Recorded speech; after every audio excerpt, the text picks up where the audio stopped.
In the early 1800s, Southern Africa feared one name above all others: Shaka, a warrior king who rose from rejection to build an empire through fear, discipline, and genius strategy. To his enemies, he was not just a king, he was a force of nature. And by the time the world realized his power, it was already too late.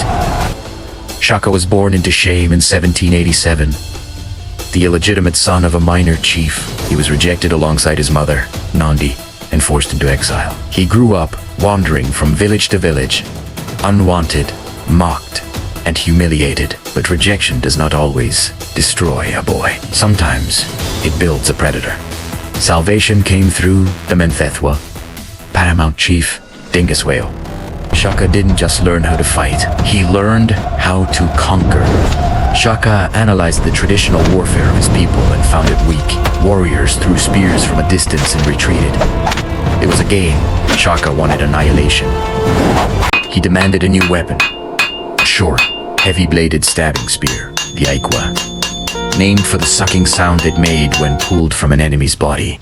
Weapons alone do not win wars. Tactics do. Shaka reorganized the Zulu into disciplined regiments based on age. Then, he introduced a formation that would become legendary: the Horns of the Buffalo.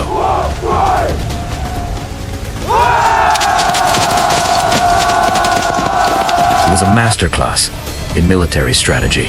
Victory brought expansion, but expansion brought devastation.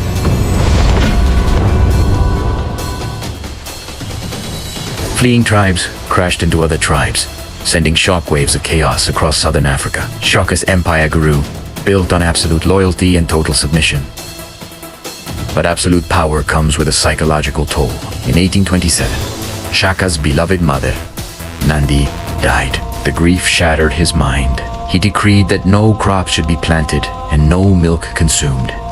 Anyone who did not show enough grief was executed. The protector of the Zulu had become their greatest terror. An empire built on fear will eventually breed betrayal. The Zulu people could no longer endure the madness. In 1828, his own half-brothers, Dingan and Malangina, saw their opportunity. As Shaka sat away from his loyal regiments, the shadows closed in. Shaka Zulu fell in the mud, betrayed by his blood. He ruled for just 12 years, yet he transformed an obscure tribe into an empire that would later challenge the British Army itself. His tactics changed warfare. His name became a symbol of African pride, power, and resistance. Thank you for watching. Subscribe to the channel for more stories from historical reels.